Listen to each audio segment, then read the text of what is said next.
कायम गोरगरिबांच्या मदतीला धावून जाणारे आणि एखादे कार्य हाती घेतले तर ते तडीस जाऊपर्यंत त्याचा पाठपुरावा करत राहणे, त्यातच समाजकार्यात, राजकारणात अनेक थोरा मोठ्यांची खंबीर साथ मिळालेले तरुण तडफदार व्यक्तिमत्व म्हणजे करण गायकर. स्वर्गीय अण्णासाहेब जावळे पाटलांच्या नेतृत्वाने प्रभावित झाल्याने करण गायकर हे सामाजिक चळवळीत सक्रिय झाले. अखिल भारतीय छावा संघटनेच्या शहर प्रमुख पर्यंत सुरू झालेला प्रवास आज महाराष्ट्रभर पोहोचलेला छावा क्रांतीवीर सेना या संघटनेच्या कुशल नेतृत्वापर्यंत येऊन पोहोचलाय.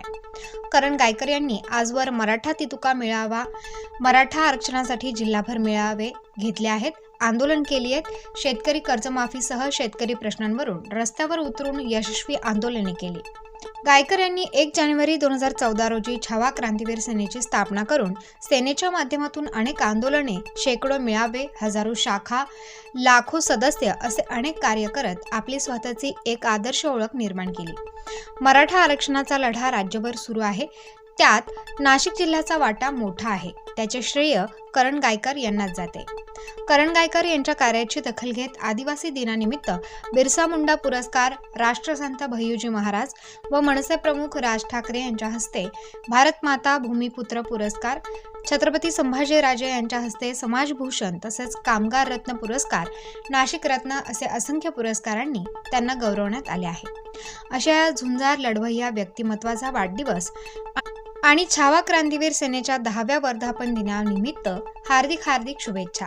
छावा संघटनेचे आणि सर्व सदस्य, कार्यकर्ते आणि मित्रांनो, खरं तर गेल्या 10 वर्षापासून या छावा संघटनेची स्थापना करून तळागाळातील नागरिकांचे, शेतकऱ्यांचे, युवकांचे, विद्यार्थ्यांचे, कामगारांचे, कष्टकऱ्यांचे प्रश्न सोडवण्यासाठी संपूर्ण महाराष्ट्रभर आपल्या पायाला भिंगरी लावल्यागत सातत्याने ऊन असेल, वारा असेल, पाऊस असेल, कुठली पर्वा न करता करण भाऊंनी संपूर्ण महाराष्ट्र हा पायाखाली घातला.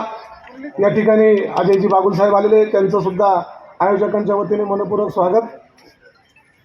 कुठल्याही पदाची अपेक्षा न करता, कुठल्याही राजकीय पदाची अपेक्षा न करता, हा तुमचा आमच्या कुटुंबातला एक सदस्य म्हणून प्रत्येकजण अपेक्षेनं करण भाऊकडे बघत असतो आणि आपल्या मनातल्या काही व्यथा असतील, आपले काही प्रश्न असतील ते सातत्याने करण भाऊला सांगत असतो. आणि करण भाऊसुद्धा हा आपला आहे की नाही, हा परका आहे की जवळचा आहे की लांबचा आहे, हा विचार न करता आलेल्या प्रत्येक माणसाचे प्रश्न सोडवण्यासाठी अतिशय तळमळीने आणि अतिशय मनाने, चांगल्या भावनेने करण भाऊ काम करत असतात.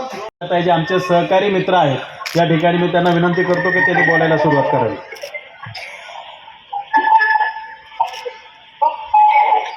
बोला. बोला पाटील. माईकला आवाज येतो, कीर्तनाने कोणत्या कोपऱ्यात गेला तरी आवाज येईल. बोला बोला, येतोय म्हणा आवाज.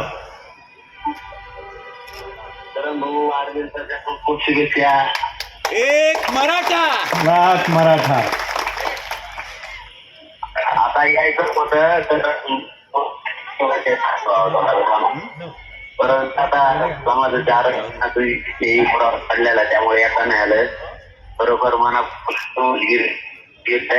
नानूला ते यायला पाहिजे होतं. नाही, खूप फोन झाले, यायला पाहिजे नक्की. करण भाऊ स्पेशल येतो आम्ही शुभेच्छा देण्यासाठी. करण भाऊ आहे समाजाच्या वतीनं.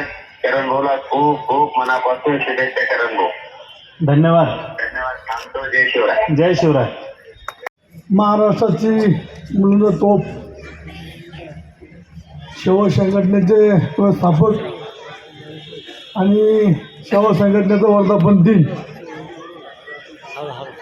प्रभू रामचंद्राच्या आशीर्वादाने पाहून झालेल्या भूमीमध्ये त्या युवा नेत्याचा या ठिकाणी वाढदिवस साजरा होतो. आणि या वाढदिवसाला उपस्थित असलेले आपले सर्वांचे ज्येष्ठ, आमचे मार्गदर्शक, या नगरीचे माजी महापौर तुम्ही त्यांना बच्चा बागुल, या ठिकाणी विलासाना भंगारकर, तसेच मी सहाने, व्यासपीठावर सर्व ज्येष्ठ नगरसेवक, नागरिकताई समोर बसलेले सर्व ज्येष्ठ मंडळी, या ठिकाणी करण भाऊच्या बाबतीमध्ये कितीही बोललो आणि कितीही शुभेच्छा दिल्या तरी थोड्या आहे. कधी पदाचा या ठिकाणी या माणसांनी मोह न पाळता प्रत्येक क्षेत्रामध्ये मग ते कुठल्या समाजाचा आहे, कुठल्या पक्षाचा आहे, कुठला आहे, आजपर्यंत मी सुद्धा गेल्या 90 वर्ष म्हणजे 90 सालापासून या क्षेत्रामध्ये काम करत असताना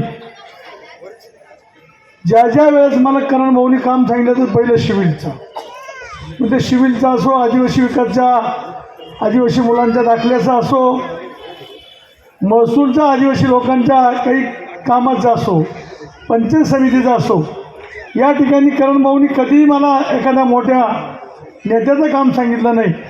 परंतु आतापर्यंत जे काही पण 27-28 वर्षामध्ये करण भाऊनं नेहमी मला लोकांच्या सुखादुखाचं काम सांगितलं. आणि करण भाऊ आपण नुसतं सुखादुखाचं काम नाही केलं, पण आज वाढदिवसानिमित्ताने बरेच नेत्यांचे आमच्यासारखे वाढदिवस होतात, एखाद्या हॉटेलमध्ये होत आहेत, एखाद्या फार्म हाऊसला होत आहे. पण आपला वाढदिवस साजरा करत असताना ज्या ज्या क्षेत्रामध्ये ज्या ज्या अधिकाऱ्यांनी काम केलं, एखाद्या निष्ठावंत कार्यकर्त्यांनी काम केलं, एखाद्या शिक्षकांनी काम केलं, त्याच्या पाठीवर थाप देण्यासाठी याचा त्याचा आपण या सर्वांच्या नेते मंडळीच्या वतीनं आपण त्यांना पुरस्कार देऊन त्यांचा या ठिकाणी सत्कार केलेला आहे. हा आपल्या कामाची पावती मगाशी विलासानांनी सांगितले, त्याची संपत्ती किती आहे, त्याची इस्टेट किती आहे, परंतु ते बाजूला सारता आपल्या दारामध्ये दिवसभरातून किती चपला या ठिकाणी निघाल्या, काढल्या, किती लोक आपल्याला भेटायला, ती आपली संपत्ती. आणि ती सुद्धा मगाशी महाराजांनी पण सांगितलं, महाराजांनी अतिशय सांगितलं की आपण पंढरपूरला भेटायला जातो, मात्र पंढरपूरचे सगळे भाविक या ठिकाणी आपल्या दर्शनासाठी भेटण्यासाठी आले. नाशिक स्टार न्यूजसाठी मोहसिन पठाण, नाशिक.